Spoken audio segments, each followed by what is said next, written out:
ya no con el robo de urnas, con esa ruleta que se hacía, con cachavotos, con sustitución de urnas o inventar los votos. No, era ya un sistema más sofisticado y la primera vez que se ponía a disposición pues de una forma diferente de ver la contabilidad de votos y que desgraciadamente acabó en un fraude. Desde Torreón te saludo también yo, Rosy Leo. Moni, gran tipo, ¿verdad? Toñito Herrera, mi querido Toñito, te saludo con mucho cariño. Mira, yo creo que otra de las virtudes que tuvo Maquillo es que a partir de ese momento, la gente que abrimos los ojos, que si fuimos un 30%, 20% los votantes quienes trabajamos por el Gran Maquillo, nos dejó la esperanza de que Cárdenas en la siguiente elección pudiera verse emancipado de este yugo que le pusieron o de este pie. Desgraciadamente no fue así. Carlos Salinas de Gortari toma posesión del cargo como presidente constitucional de los Estados Unidos mexicanos un 1 de diciembre de 1988. Lo recuerdo muy bien, político mexicano, presidente de la República, ni hablar, partido político el PRI, el cónyuge actual es Ana Paula Gerard, sus hijos son Carlos Emiliano, Juan Cristóbal, Mateo, Ana Emilia, Cecilia, Patricio. Nació el 3 de abril de 1948 en la Ciudad de México. Es hijo de Raúl Salinas Lozano, senador extitular de la Secretaría de Industria y Comercio en 1958 al 64, y de Margarita de Gortari Carvajal, profesora. Mientras jugaban Gustavo Zapata Rodríguez, Raúl y Carlos Salinas, de 8.5 y 4 años de edad, respectivamente, dispararon con un rifle, les recuerdo, calibre 22 a Manuela, que era pues la asistente ahí en casa, causando la muerte de esta niña de 12 años que trabajaba como doméstica para los Salinas. Realizó estudios de primaria en la escuela Abraham Lincoln de la secundaria número 3.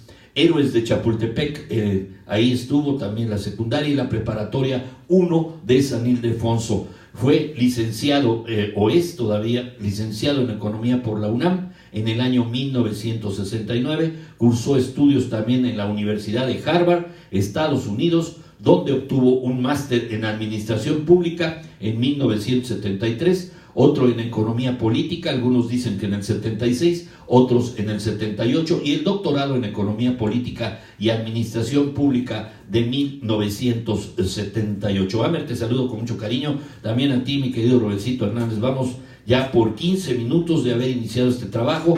Les digo que fue subdirector de Programación Económica del Gobierno, asesor de su maestro, del director Miguel de la Madrid, dirigió la campaña presidencial de es decir, de Miguel de la Madrid, y una vez que Miguel de la Madrid fue presidente, le sucedió en el cargo de secretario de Planificación y Programación Económica. Salinas fue candidato presidencial en 1987, como les dije a la entrada, por el Partido Revolucionario Institucional. Obtuvo algo más del 50% de los votos ante denuncias de fraude por parte del PRI y del PAN y del ingeniero Cuauhtémoc Cárdenas Solórzano, que era el flamante Partido de la Revolución Democrática, junto con Porfirio Muñoz Ledo, con un ambicioso programa de modernización que básicamente se dedicó a privatizar la economía de toda esa carga de las estatales y paraestatales, pues entre ellas Teléfonos de México, si lo recuerdan,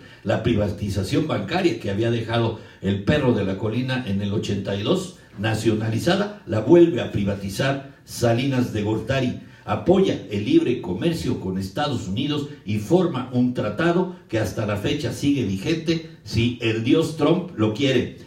En 1991 asumió el liderazgo para lograr un acuerdo de libre comercio entre los países de Centroamérica también. Por supuesto que puso en marcha, si ustedes se acuerdan, del programa de solidaridad, que era más que un programa de apoyo social, era un partido político para Salinas. Salinas se desentiende del PRI y atiende a Pronasol como un programa estratégico, objeto de numerosas críticas, por cierto. En el mes de diciembre del 92, el Tratado de Libre Comercio norteamericano TLC fue firmado por Salinas, el presidente de Estados Unidos George Bush, papá, y el primer ministro canadiense Brian Mulroney. Entró en vigor en enero de 1994, desgraciadamente ensombrecido primeramente en 1993 por la muerte de Juan Jesús Posadas Ocampo, y desgraciadamente 1994 es el parteaguas para que este hombre que quería ser rey, que quería ser el monarca sexenal por otro sexenio más, de 1994 ya se veía imperialmente saliendo por la puerta grande en el año 2000 hacia el nuevo milenio. Hacia ahí quería llegar, quería ser rey, quería perpetuarse en el poder, porque el mismo Fidel Velázquez, si ustedes se acuerdan, en el 93 le dijo: este hombre merece reelegirse, porque a todos nos tenía comiendo al piste de su mano. Objeto de numerosas críticas, sí lo fue. Entró en vigor en enero del 94 el TLC.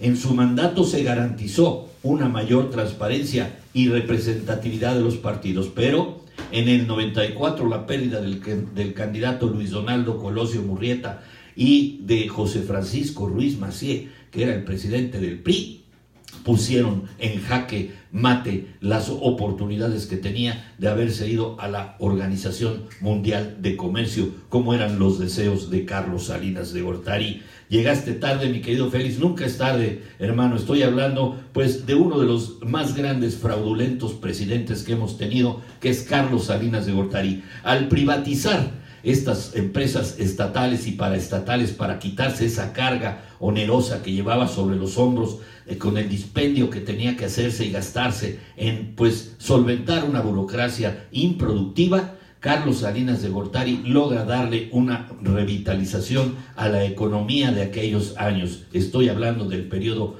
1988-1994. En el 94, ya como una novedad al margen, pues se le cae todo este tipo de transacciones que hizo en tesobonos, si no me equivoco, que eran bonos de la Federación en dólares. Y la gente, al ver los asesinatos de Colosio y de Ruiz Massieu, cobra el efectivo y deja las arcas nacionales. Esos dineros se fueron del país y Salinas se tiene que empezar a tronar los dedos, lo cual entra en vigor ese TLC junto al Ejército Zapatista de Liberación Nacional en el estado de Chiapas. Designado candidato Luis Donaldo Colosio, asesinado en plena campaña. La elección recayó en Ernesto Zedillo Ponce de León, quien tomó posesión de la presidencia de su país el 1 de diciembre de 1994. Acabado su mandato, Salinas deja México tras la detención de su hermano Raúl, que fue acusado, entre otros delitos, por el asesinato de Colosio. Carlos Salinas prestó declaración en noviembre de 96 y en enero de 97 en la Embajada Mexicana en Dublín, Irlanda. En mayo de 2009 se vio implicado, junto a su hermano, en acusaciones de desvío de recursos en las declaraciones de su antecesor, el expresidente Miguel de la Madrid Hurtado. Otro de los hermanos, Enrique, que estaba siendo investigado por lavado de dinero, fue asesinado en 2004 en el Estado de México. También fue casado con Cecilia Ocheli González, fue su primera esposa y padre de Cecilia, Emiliano y Juan Cristóbal. Los cargos, ya les dije, fue presidente constitucional de los Estados Unidos mexicanos por la mala, pero lo fue del 1 de diciembre de 88 al 30 de noviembre del 94. Antes estuvo Miguel de la Madrid y lo sucede Ernesto Zedillo. Fue secretario de Programación y Presupuesto del 1 de diciembre de 82 al 5 de octubre de 87.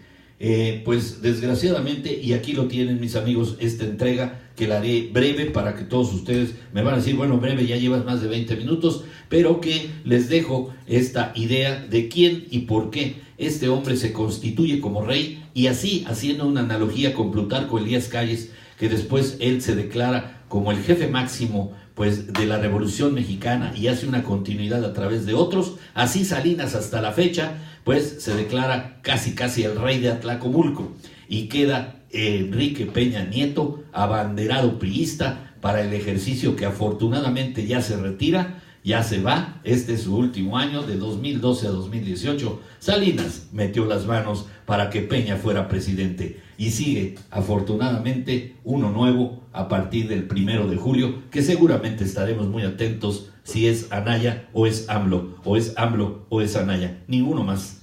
Creo que después de haber visto este deprimente debate de ayer, me queda claro que los protagonistas hoy no son los candidatos, son estos 3 periodistas que muy mal obraron anoche. Gracias, mis amigos, les mando un fuerte abrazo. Nos vemos dentro de 8 días con Ernesto Zedillo Ponce de León y mañana nos vemos en Personas y Bienes y Bienes y Personas, la columna vertebral de nuestro trabajo. Gracias por verme, gracias por su compañía, Félix, Rafa, Moni, Yolanda, Yolandita, Guido, te mando un fuerte abrazo, gracias por verme, saludos mi Yolandita, saludos a mi carnal y a toda tu familia querida. Abdías, gracias, nos vemos mañana en Personas y Bienes y Personas.